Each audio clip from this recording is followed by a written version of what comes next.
Bom dia, senhoras e senhores. Hoje é 8 de fevereiro de 2024, são 8 horas da manhã.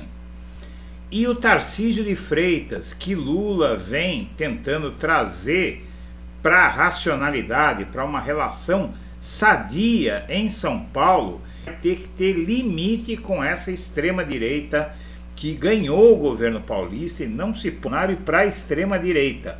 Inclusive, o Lula vê São Paulo como o esquerda por Nunes na capital, para que sejam partidos que formam a base do governador Tarcísio de Freitas, do Republicanos, para a gente ter projetos de médio e longo prazo juntos e neutralizar totalmente os partidos de esquerda. E é essa eleição, minha amiga, meu amigo, que vai definir o que vai acontecer na eleição de 2026.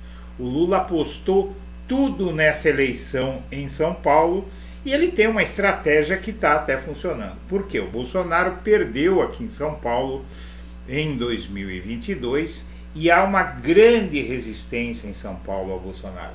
Mas esse sujeito que está aí ao lado do Tarcísio de Freitas, o Nunes, que é o prefeito de São Paulo, Ricardo Nunes, que era vice do Bruno Covas, não é? Neto de Mário Covas, que morreu de câncer logo no início do mandato de prefeito.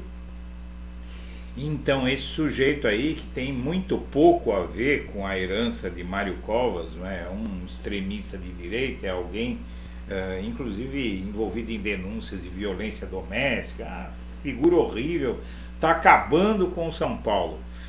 E esse sujeito aí, ele ficou sem chão, porque o Guilherme Boulos é muito forte aqui em São Paulo, a Marta Suplicy é muito forte, e a reeleição dele é bastante difícil. E o Lula, aqui em São Paulo, ele conseguiu algo que ele planejava, que era fazer o quê? O Bolsonaro apoiar o Nunes. Porque com o apoio do Bolsonaro aqui em São Paulo é o beijo da morte no Nunes. O Bolsonaro complica a vida do Nunes aqui em São Paulo, porém o Tarcísio de Freitas está entrando nessa história muito pelas beiradas ali, vai lá, participa de um evento, elogia o Lula enquanto conspira.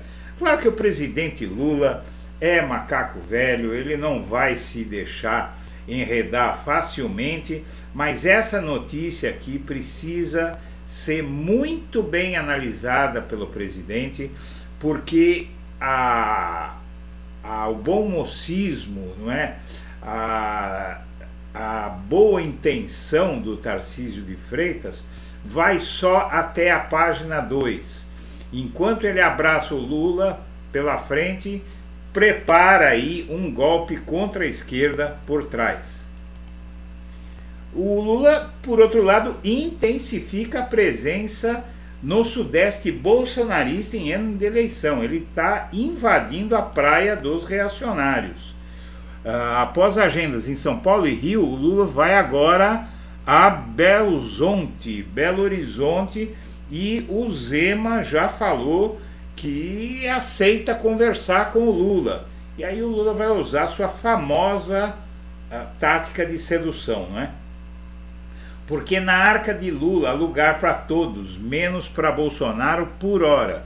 Mas na verdade não é por hora, né? O Bolsonaro é um risco para o país e não há a menor possibilidade de o Lula condescender com ele, apesar de essa matéria aqui deixar isso no ar. E o Exército condecorou um ex-assessor de Heleno no GSI que monitorou a COP25, que inclusive estaria envolvido aí na ABIN paralela, não é? Isso é bem preocupante. Eleições 2024. Eleitores têm 3 meses para tirar a primeira via do título ou regularizar o cadastro. Não perca, porque essa eleição é muito importante e a gente precisa do seu voto. O Planalto define estratégia de cozinhar o Lira em banho-maria. O Lula... o que acontece é o seguinte, pessoal. O Lira está no fim do mandato.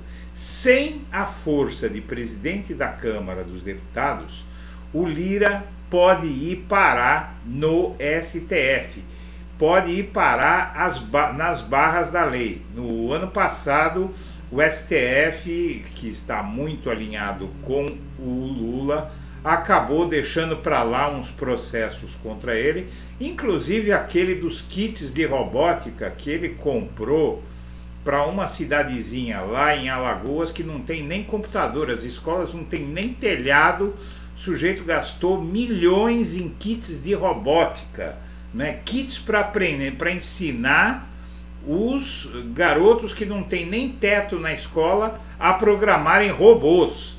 Vão vendo do que se trata esse escândalo. E isso, entre outros, né? Esse Lira é cheio dos escândalos, e com a presidência dele na Câmara terminando no fim desse ano, o medo dele é enfrentar a lei, perder a blindagem da relação com o Lula, que por sua vez tem uma relação muito forte com o STF. E Lula diz que a relação com o Congresso tem sido de diálogo e respeito. O Lula sabe muito bem a dificuldade que é esse Congresso. É um Congresso de extrema direita, é um Congresso extremamente conservador, e só Lula mesmo, para ter a habilidade de, mesmo sendo de esquerda, conseguir governar com um Congresso desse. Então tem que soltar essas frases aí. Não precisamos ser amigos, precisamos ser parceiros, diz Lula sobre Zema. Mais uma vez ele vai usando a mesma tática que usou com Cláudio Castro no Rio, com o Tarcísio de Freitas aqui em São Paulo, só que esse Zema é muito mais reacionário, né? Esse é o sujeito que diz que homem branco e hétero sofre muito no Brasil, não é? E é um reacionário de quatro costados, ele pretende ser o novo Bolsonaro, mas o Lula tem lá as suas armas.